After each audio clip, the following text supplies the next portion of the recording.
So கோழைகளின் வார்த்தைகளை நம்பாதீர்கள். பர்த்டேக்கு என்னை நான் கூப்பிட்டேன். பார்த்திபன் சார் வந்து ஒரு சின்ன கிஃப்ட் கொடுத்துட்டு போயிட்டார். அதுக்கப்புறம் ஒரு சின்ன பதிவு போட்டிருந்தார். அந்த பதிவில் நான் இன்னமும் அவரை தவறாக பேசியதாகவும், அது என் கூட இருந்த ஒரு மனிதர் அவர்கிட்ட போய் சொல்லி உங்களை பற்றி தவறாக பேசிட்டாரு அப்படின்னால ரொம்ப வருத்தம் அடைந்தாலும் சொல்லியிருந்தார். நான் ஏன் கோவில், சர்ச்சு, மசூதியை விட தியேட்டர் முக்கியம் அப்படின்றது எப்படி சொல்லணும்னா, நான் மிகச்சிறந்த இறைவனை மறுப்பாளர்களை நான் வாழ்நாள் பார்த்திருக்கிறேன். எஸ்விஆர் போன்ற. கோவிலும் சர்ச்சும் மசூதியும் ஸ்பிரிச்சுவல் என்கொயரி பண்ணுறது, சினிமா தியேட்டர்கள் மாரல் என்கொயரி பண்ணுறது. இன்னைக்கு ஸ்பிரிச்சுவல் என்கொயரியை விட மாரல் என்கொயரி தேவைன்னு கேட்குறேன். காலை வணக்கம். தாமதமாக வந்ததுக்கு மன்னிக்கணும். நான் ட்ரைலர் பார்க்கல, நான் ஈவினிங் பார்த்துறேன். ரொம்ப அழகான பேர் கனிஷ்கா. ஒரு அரசனுடைய மகாபுருஷனுடைய பேர் வந்து அவர் தந்தை வச்சிருக்காரு. விக்ரமன் சாருடைய டைட்டில்ஸ் ரொம்ப பிடிச்சது புது வசந்தமும் வானத்தை போல அப்படின்றது. இந்த மாதிரி டைட்டில் எங்களாலும் யோசிக்க முடியுமான்னு தெரியல. ஆக்சுவலாக பியூட்டிஃபுல் டைட்டில்.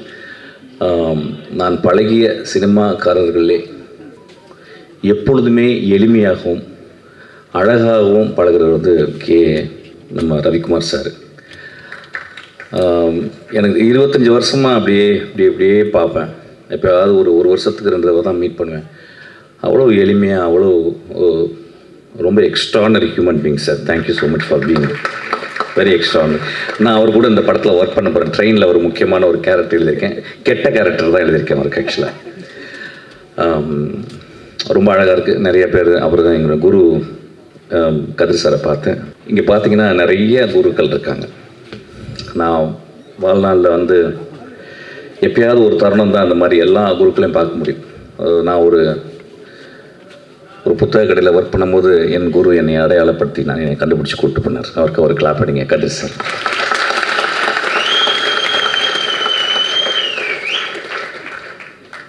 அவர் என்னை கூப்பிட்டு போகலன்னா இன்றைக்கி நான் அந்த மேடையில் இருந்திருக்க மாட்டேன். ஆக்சுவலாக அவர் வந்து அவர் குரு பாக்யராஜை பற்றி எப்பயுமே சொல்லுவார். அவருக்கு ஒரு பெரிய கிளாப் அடிங்க. ஒரு குரு இன்னொரு குருவை உருவாக்கி கொண்டே இருக்கிறது. இந்த ஒரு தொடர்ச்சி வந்து ரொம்ப அழகானது. அப்படித்தான் கனிஷ்கா நீயும் வரணும்னு நினைக்கிறேன். ஆக்சுவலாக நான் வந்து ஒரு படம் ஒர்க் பண்ணும்போது அதில் வந்து சரத்குமார் சார் இருந்தார். ஆக்சுவலாக டக்குன்னு என்னை கண்டுபிடிச்சார். ஏதோ துருன்னு இருப்பேன், ஓடிக்கிட்டே இருப்பேன். ஆக்சுவலி இங்கே வான்னு கூப்பிட்டு அவருடைய அப்போ ஒரு பெரிய செல் வச்சுருப்பார். ஆக்சுவலி அந்த செல்லில் கலையில் கொடுத்து பத்திரமா வச்சுக்க அப்படிம்பார். ஒரு வேளை என்னை மட்டும் தான் நம்பியிருக்கான்னு நினைக்கிறேன். அந்த டைமில் அந்த செல் பெரிய செல்லாக இருக்கும். ஆக்சுவலாக அப்புறம் கூடவே இருப்பேன். ஆக்சுவலாக கூடவே இருந்து அதுக்கப்புறம் அந்த படத்தில் ஒரு 13 சீன் எழுதுறதுக்கு எனக்கு வந்து வின்சென்ட் செல்வா என்னுடைய குரு எனக்கு வாய்ப்பு கொடுத்தாரு. அப்போ வந்து நான் சரத்குமார் சார் ரொம்ப அவ்வளோ அன்போடு பழகுவார். அவருக்காக எழுதுனது தான் நான் ஒரு கதை தான் துப்பறிவாளனாக மாறிச்சு. அவருக்கு நான் வந்து சங்கர்லால் துப்பறிகிறார்னு ஒரு கதை எழுதினேன். அது ஏதோ ஒரு வகையில் அந்த கதையை வந்து என்னால் பண்ண முடியல. அதுக்கப்புறம் தான் அது விஷாலுக்கு போயிட்டு துப்பறிவாளனாக மாறிச்சு. Thank you so much sir. உங்களை பார்த்தது ரொம்ப சந்தோஷம். போன மேடையில் வந்து நான் வந்து சினிமாவுக்கு போங்க, கோயிலுக்கு போகாதீங்க அப்படின்னு சொன்னதை வந்து ஒரு பெரிய கான்ட்ரவர்ஷியலாக எடுத்துக்கிட்டாங்க. ஐயா, கோவில்ன்றது நான் சர்ச்சும் மசூதியும் சேர்த்து தான் சொன்னேன். நான் நான் பிறந்த குடும்பம் ஒரு இந்து குடும்பம், நான் வளர்ந்த குடும்பம் ஒரு முஸ்லீம் குடும்பம், நான் கல்யாணம் செய்த மனைவி ஒரு கிறிஸ்டியன். நான் ஏன் கோவிலுக்கு போவாதீங்க அப்படின்னு சொல்லுறது, கோவிலுக்கு காலையிலே போயிடுறீங்க. காலைல எந்திரிச்ச உடனே அம்மாவை பார்க்குறோம், காலைல எந்திரிச்ச உடனே அப்பாவை பார்க்குறோம், காலைல எந்திரிச்ச உடனே நம்மளுடைய உறவுகளை பார்க்குறோம். கோவில் தான் அது. ஆக்சுவலாக நான் ஏன் தியேட்டருக்கு போகணும்னு சொன்னீங்கன்னா, இன்றைக்கி தியேட்டர் வெறிச்சோடி கிடக்கு. இது வந்து நிஜம். ஏன் அப்படின்னா எல்லாருமே எல்லாருடைய வாழ்க்கையுமே ஒரு வீடியோக்குள்ளே, ஒரு செல்லுக்குள்ளே, ஒரு ரிமோட் கண்ட்ரோலுக்குள்ளே வந்து ஒரு வினாடிக்கு 30 சேனலை மாற்றக்கூடிய அளவுக்கு மாறிடுச்சு. அப்போ நம்ம தியேட்டர் வந்து மறந்துடும். இப்போ பாருங்கள், நீங்கள் காலையில் இவ்வளோ பேர் வந்து உட்காந்துருக்காங்க. அங்கே கனிஷ்கா அவனுடைய நண்பர்கள் தனியாக அவனுக்கு வந்து ஹோல்டர் பண்ணி கைத்தட்டிக்கிட்டே இருக்காங்க. ஆக்சுவலாக இது எவ்வளோ பெரிய ஒரு என்கரேஜ்மெண்ட்டு. நான் ஏன் கோவில், சர்ச்சு, மசூதியை விட தியேட்டர் முக்கியம் அப்படின்றது எப்படி சொல்லணும்னா, ஒரு சினிமா ஒரே ஒரு காட்சி பார்க்குறேன், பாக்யராஜ் சார் படத்தில் வந்து அவர் பிரிஞ்சு போகிறாரு.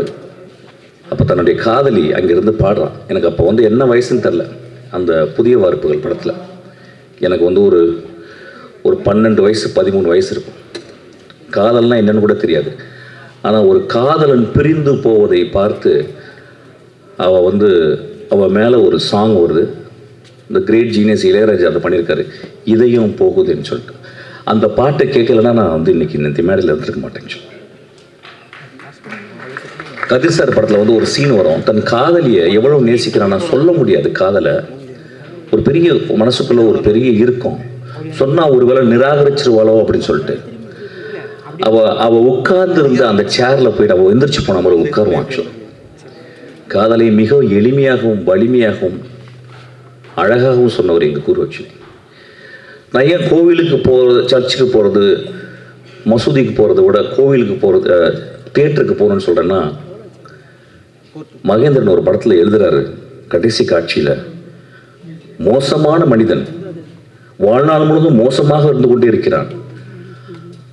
அவன் கடைசி நாள் வந்து அந்த ஊரே அவனை நின்றுக்கிட்டு இருக்கு கொலை செய்யணும்னு.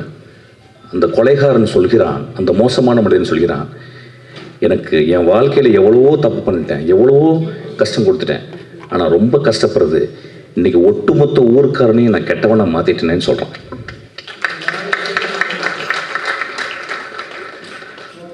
தன் காதலனுக்காக கொலை செய்துவிட்டு பல வருடங்கள் ஜெயிலில் இருந்து அவள் ஒரு படகுல வந்து இறங்குறாள். அவள் அந்த படகுலேருந்து இறங்கி, அந்த ஓடத்துலேருந்து இறங்கி அந்த கரையில் கால் வைக்கும்போது அவளுக்காக 20 வருஷம் காத்திருந்த, நோய்வாய்ப்பட்டு படுக்கையோடு இருந்த அந்த மனிதனுக்கு நெஞ்சு துடிக்குது. ஐயா பாரதராஜா எழுதினார் பார்த்தீங்க, அதுதான் என் கோவில்னு சொல்கிறேன், அதுதான் சர்ச்சுன்றேன், அதுதான் மசூதின்றேன். இறைவனை மறுக்க முடியாது. நான் மிகச்சிறந்த இறைவனை மறுப்பாளர்களை நான் வாழ்நாள் பார்த்திருக்கிறேன். SVR போன்ற அவர்களை நான் கும்பிட்டு கொண்டு இருக்கிறேன். நான் சொன்னது, ஒரு 2 பேரா உட்காந்து ஒரு வீட்டில் டிவி பார்க்கலாம், ஆனால் ஒரு பெரிய ஸ்பெக்டக்கல், ஒரு தோனி ஆடுறதை வந்து கிட்டத்தட்ட லட்சக்கணக்கான போய் நேராக பார்த்தா தான் அது ஒரு பெரிய செலிப்ரேஷன். அது மாதிரி முதல் செலிப்ரேஷன் வந்து தியேட்டர். ஒரு 5000 வருஷத்துக்கு முந்தி கிரீக் தியேட்டரில் இது வரைக்கும் 9000 நாடகங்கள் எழுதப்பட்டிருக்கிறான். மொத்தம் 33 தியேட்டர் பிளே தான் இப்போ அவைலபிள் இருக்குது எக்ஸ்டென்ட்டாக. அப்போ எத்தனை பேர் வந்து பார்ப்பாங்களாம்? 16000 பேர் வந்து தியேட்டரை பார்ப்பாங்களாம். ஏன் தியேட்டர் போகணும் அப்படின்றது வந்து எப்படின்னா, இந்த காலகட்டத்தில் நம்ம எவ்வளவு உறவுகளை தெரிஞ்சிருக்கோம்.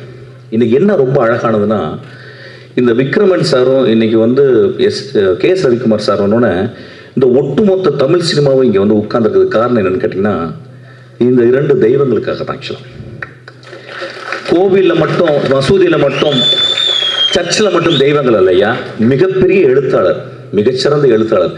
வானத்தை போல அப்படின்ற ஒரு டைட்டிலை ஒரு கலைஞன் மட்டும்தாங்க எழுத முடியும். ஒரு பொயட்ரிங்க அது. வானத்தை போல வாழுகடான்னு சொல்கிறோம். வாழ்க்கையில் எப்பொழுதும் சோகங்கள் இருக்கும், புது வசந்தம் வீசும் ஐயா அப்படின்னு சொல்கிறான். ஒரு எழுத்தாளனும் ஒரு திரைப்பட சிற்பியும் மட்டும்தான் அதை சொல்ல முடியும். கோவிலும் சர்ச்சும் மசூதியும் ஸ்பிரிச்சுவல் என்கொயரி பண்ணுறது, சினிமா தியேட்டர்கள் மாரல் என்கொயரி பண்ணுறது. இன்றைக்கி ஸ்பிரிச்சுவல் என்கொயரியோட மாரல் என்கொயரி தேவைன்றது. அதுக்காக தான் நான் லாஸ்ட் டைம் அப்படி சொன்னேன். அதாவது ஒட்டுமொத்தமாக ஒரு மேடையில் பேசும்போது 10 நிமிஷத்தில் ரொம்ப பேச முடியாது, விலாவரியாக பேச முடியாது. அதை தட்டையாக எடுத்துக்கொண்டு, ஒத்தை கருத்தாக எடுத்துக்கொண்டு அதை அப்படி சாடாதீங்கயா. என்னுடைய படங்கள் தேவதைகளையும் மகா மனிதர்களையும் மட்டுமே சொல்லி கொண்டிருக்கின்றன. இங்கே இருக்க எல்லாருமே அப்படித்தான். பார்த்திபன் சார் வந்து கேட்டார், என்ன பேச போகிறீங்கன்னு நான் யோசிக்கிறேன்னு கேட்டார். நான் பார்த்திபன் சாரை பற்றி என்னுடைய லாஸ்ட் பர்த்டேக்கு நான் கூப்பிட்டேன். பார்த்திபன் சார் வந்து ஒரு சின்ன கிஃப்ட் கொடுத்துட்டு போயிட்டார். அதுக்கப்புறம் ஒரு சின்ன பதிவு போட்டிருந்தார். அந்த பதிவில் நான் இன்னமும் அவரை தவறாக பேசியதாகவும், அது என் கூட இருந்த ஒரு மனிதர் அவர்கிட்ட போய் சொல்லி உங்களை பற்றி தவறாக பேசிட்டாரு அப்படின்னால ரொம்ப வருத்தம் அடைந்தாலும் சொல்லியிருந்தார். அவர் இருக்கும்போது பேசணும்னு நினச்சேன். ஒருவேளை நான் அப்படி பேசியிருக்கலாம் ஐயா. நான் தனி அலையில் இருக்கும் பொழுது நான் இளையராஜாவையும் மணிரத்னத்தையும் விமர்சிக்கிறதுக்கு தகுதி எனக்கு இருக்கு, உரிமை இருக்கு. நம்ம வீட்டில் எல்லாரும் பண்ணுறது தான். நான் என்ன பேசுகிறேன்னு தெரியல. ஆனால் உங்கள் புதிய பாதையை நான் எப்பொழுதுமே நான் கோவிலாக கும்பிட்டு கொண்டே இருப்பேன் ஐயா. நீங்கள் ஒரு மகா சிருஷ்டிகர்த்தா. ஒவ்வொரு படத்தையும் நீங்கள் ஏதாவது ஒன்று ஆடியன்ஸ் கொடுக்கணும்னு யோசிச்சுக்கிட்டே இருக்கீங்க. நீங்களும் ஒரு கடவுள் தான். ஒருவேளை நான் தெரியாமல் ஏதாவது பேசியிருந்தால் நான் மன்னிப்பு கோருகிறேன். அப்படி பேசியிருக்க மாட்டேன். ஒரு மனிதனை பற்றி இன்னொரு மனிதனிடம் போயிட்டு அவன் இப்படி பேசினான் அப்படி பேசினான்னு தயவுசெய்து நம்பாதீங்க. அவன் கடுமையான கோழை. அவன் என்னிடம் எந்திரித்து நான் தப்பாக பேசும்போது நீ தப்பாக பேசிட்ட அப்படின்னு சொல்லியிருந்தா அவன் நல்லவன். ஸோ கோழைகளின் வார்த்தைகளை நம்பாதீர்கள்.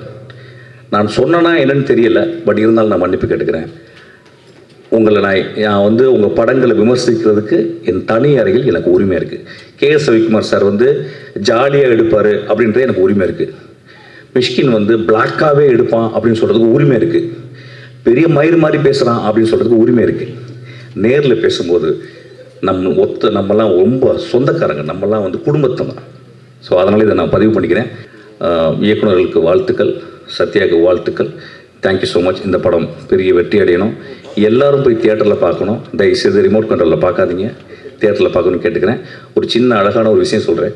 ஒரு சினிமா ஏன் ரொம்ப அழகானது அப்படின்னு சொல்கிறேன்னா, அமர் சிங் சம்கிலான்னு சொல்லிட்டு ஒரு படம், அதில் ஏஆர் ரஹ்மானுடைய ஒரு பாட்டு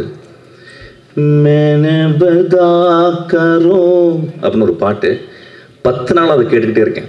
அது எப்படி தான் இருக்கு. எனக்கு சின்ன வயசில் எங்கள் வீட்டில் பொங்கலுக்கு வெள்ளை அடிச்சிருவாங்க. வெள்ளை அடிச்சு உட்காந்துருக்கும்போது எல்லாம் பார்த்தா எல்லாம் வெள்ளையாக இருக்கும், நம்ம மட்டும் உள்ள அழுக்காக இருக்கும்.